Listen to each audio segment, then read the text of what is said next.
So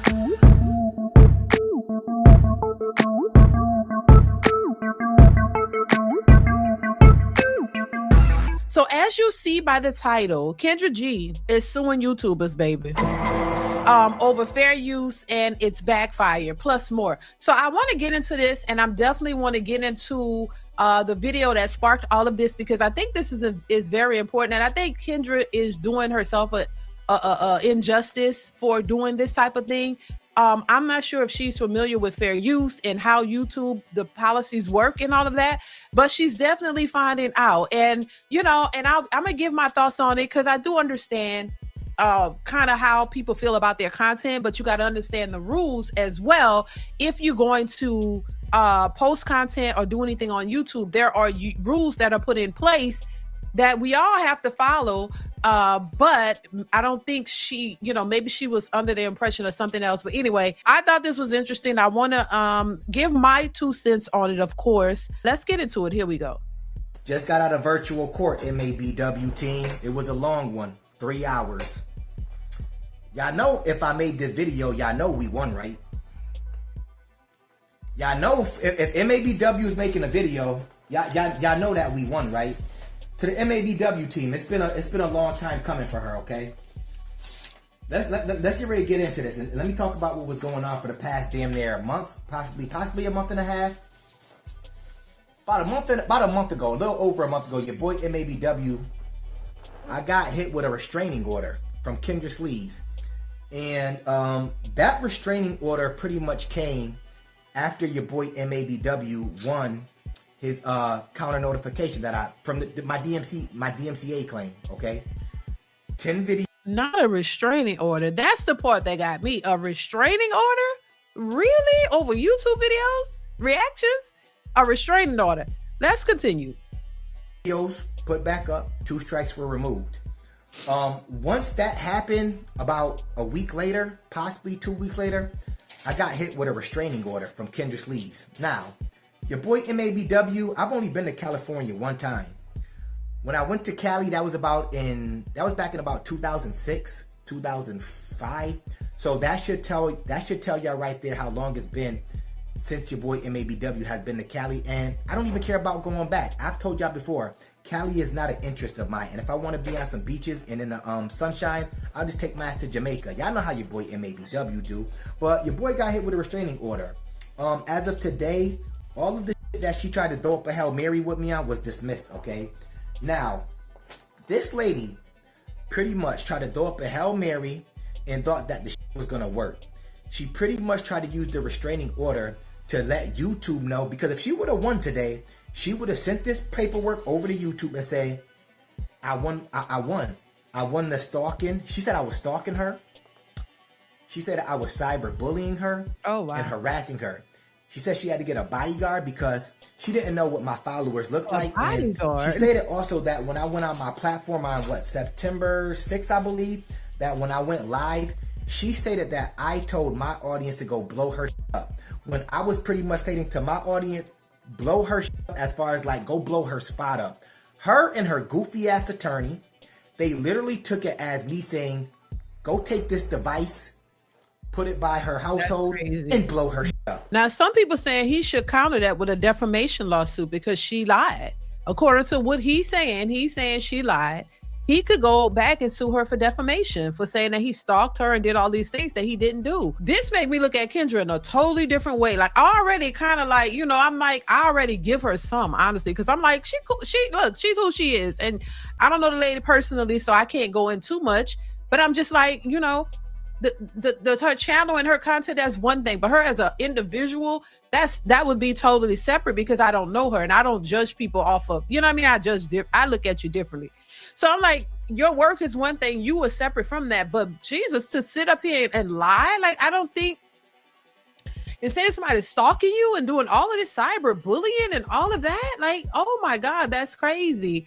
All because he's reacting to content that YouTube allows you to react to. That's crazy to me. First and foremost, she said, I found her on YouTube.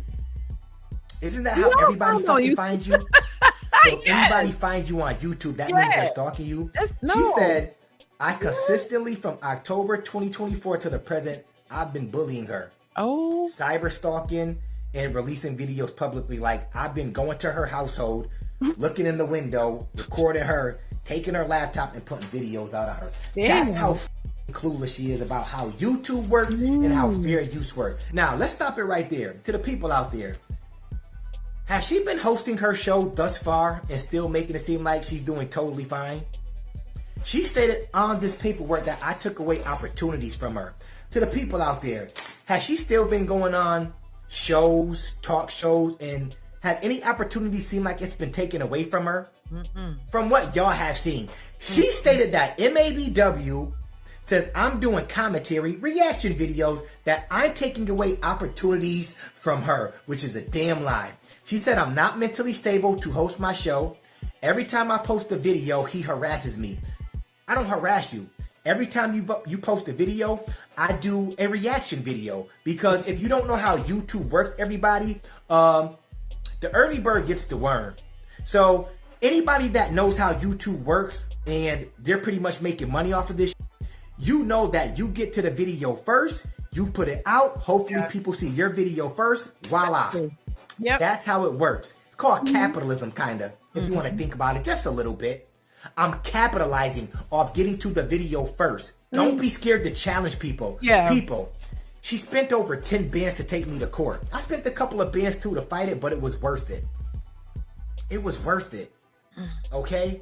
Don't be scared to fight nobody. She tried to throw a Hail Mary on your boy MABW, everybody. She tried. Tried to throw the Hail Mary out there and make it land. Didn't work. The judge said, I can't go against fair use. I can't go against First Amendment. I can't tell this man that he can't post up videos. YouTube runs their platform the way they run it. Now, she said, he's been bullying me since October 2024. He has 300 videos that feature me as the target. To the people out there, do I feature her primarily as a target? Like, if I do a video, am I primarily just going at her nonstop? Technically, just asking a real question. Am I primarily just going at her? Or am I talking about the guests that come on her show with ridiculous demands, ridiculous standards? Am I talking about that? Let's be clear, everybody. Don't come on here capping either. You know how your boy MABW do. This is not doxing. This is my own paperwork when I got hit with the restraining order, okay? Let's read it off, everybody. MABW runs a YouTube channel. On September 6, 2025, he went on YouTube Live and showed my personal info and told his audience, MABW team, go blow her up. It says, Kendra G moved to Los Angeles in or about 2023. And since that time, Kendra G has been gainfully employed as a television host, personality, and creator. With over 1 million followers on Instagram, plaintiff Kendra G started her business Singles Live in 2023 in an attempt to bring various deserving women to the attention of eligible bachelors. Beginning on or about 2024, MABW began engaging in a pattern and practice of directing harassing electronic communications at plaintiff via his online YouTube channel, Men Against Bitter Women. These communications were posted online via YouTube, which were released to the public regularly over a period of 10 months. Now, let's stop it right there. To anybody out there with half a brain, am I the only one that have been doing videos on Kendra Sleeves for over 10 months? Remember, I started about in the end of 2024, possibly, if not later. But I've been doing videos on her, let's go with this, for 10 months. Has anybody been doing videos on her longer? Yes. I think what he's saying, listen. So somebody had mentioned in the chat that she's going after smaller channels because she think, maybe they can't fight it off, or maybe they don't have the money to fight her claims. And she was wrong. She was wrong. You know what I'm saying? So that's what I think what he's alluding to, the fact that she's going after smaller channels. You know what I mean? Because she don't think that they could fight. And then now I'm pretty sure she's probably punching the air, somewhere like, damn, like, damn, punching the air, like, damn, I just lost money on this bullshit. You know what I'm saying? Oh, Lord, let's continue. Just throwing that out there. Has anybody been doing videos on her longer than me? Or has only MABW been doing videos and reacting to her for over 10 months? Has anybody, any content creators, have y'all been doing videos on her for over a year? Maybe 2 years, maybe 3 years, 4 years, or is it just me? I'm the only one that has came at her for over 10 months doing reaction videos. Wait, I got time today. I've been in virtual court for 3 hours. How was she supposed to go on with her YouTube channel? She's stressed out. You've been doing just fine. What's changed? What's changed? I'm the one, you was trying to slow down my bread on YouTube. You the one that kept copyright striking me. You was trying to get me took off the map. So I don't got any pity for this bitch. None. Respectfully. And none of y'all would either if y'all went through what the fuck I went through for the past month and a half. So I don't have no pity for this goofy bitch. Respectfully. She the type of person, she can sit up here and say whatever the fuck she want about men. Ain't no men running to courthouses or putting their paperwork talking about, yo, she's kind of bullying me. It made me feel some way. I've yet to hear any man say that. Yet to hear it. Now, for those of you that don't understand how this works again, if she wants to claim copyright, what I would actually have to do is take her fucking video, okay? Let's say I took a 10-minute video. 9 minutes and 45 seconds of that video, I'm just letting that play. The last 15 seconds, I say, oh, that video was that's copywriting. Mm-hmm. I didn't add no critique, no satire, none of my views, opinions, nothing. Yep.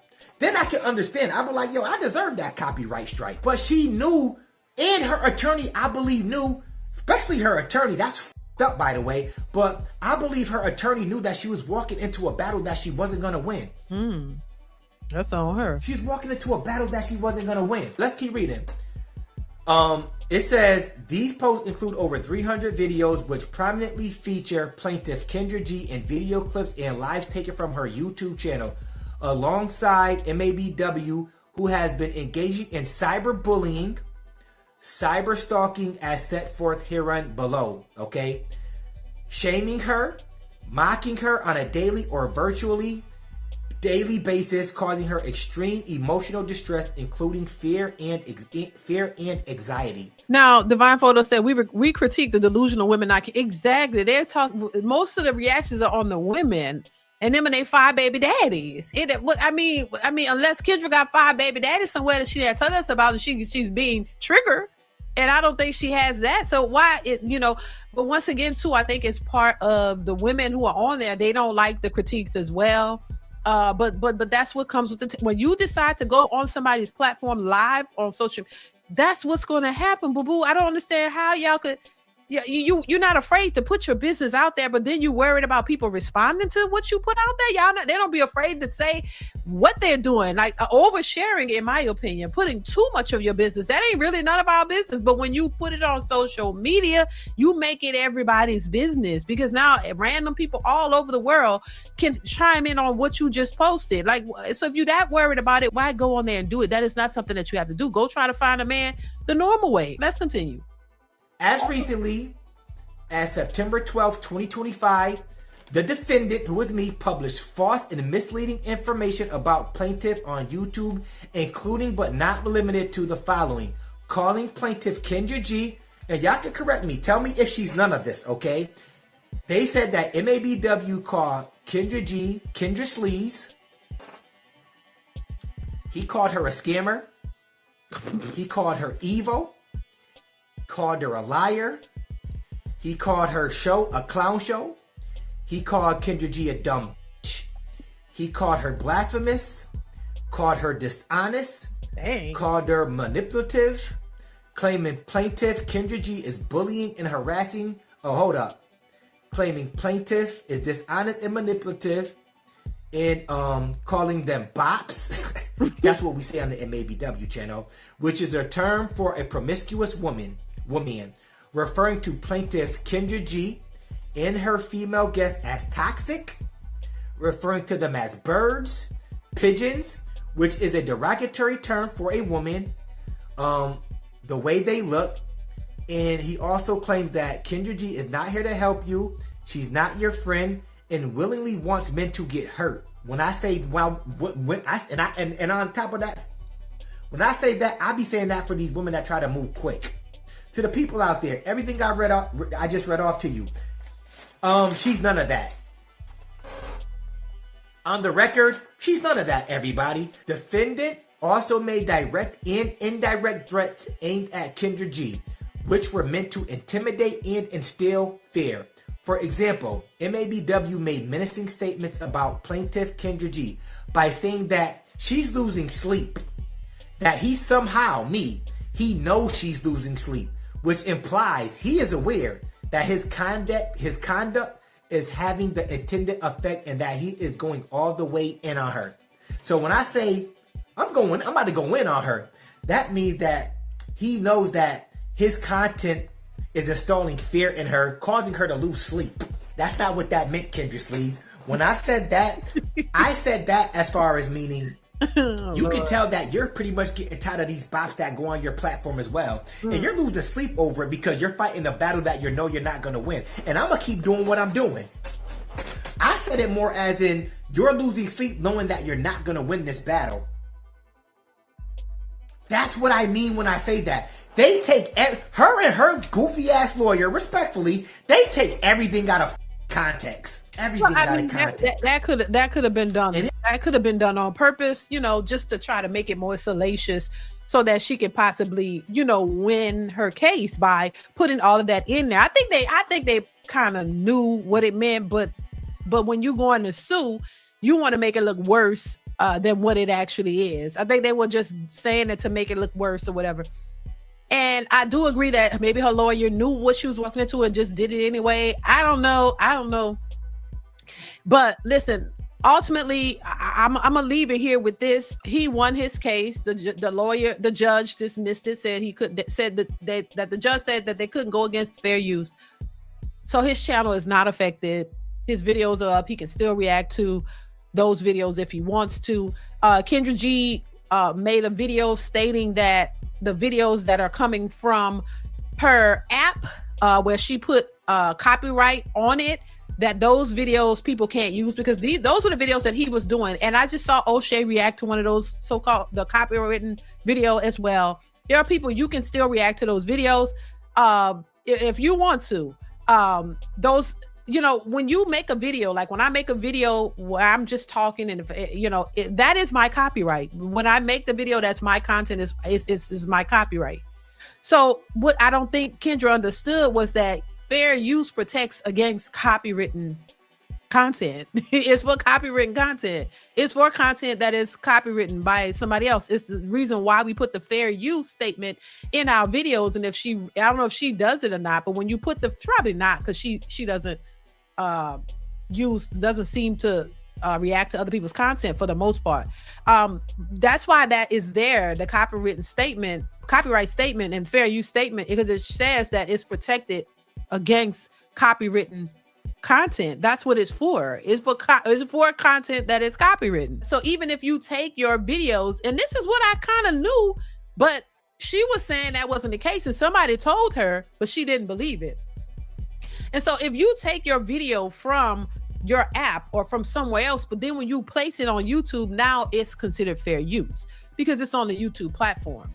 You can't keep putting content from somewhere else on there and thinking that a different rule applies. No, it's still considered fair use as long as the person is acting and actually following the fair use doctrine. Once again, if you take somebody's content and you don't rearrange it and you don't make it, you don't react to it or a commentary or whatever, or change the content, and you just sit there and let the whole video play, like he said, and you just say a little bit at the end, right, she may win the copyright claim. But if you're reacting, that's the whole point of why reaction channels stop, go, because the more you break that up, I know it could be, weird for the people watching, but the more you do that, the more chances, more than likely you wouldn't get a copyright claim on that. It wouldn't stick because you're actually all up in it through that video. So that's that. Shout out to MABW, you guys. I put his link in the description. Go over and subscribe to his channel if you haven't already. Shout out to him. Listen, if you are a content creator and you have issues with these types of things, he said to reach out to him if you have any questions, whatever. So do that. I think that's important. MTR also said that too, because like I said, he's been doing this for a long time. And they know the ins and outs of all of these things.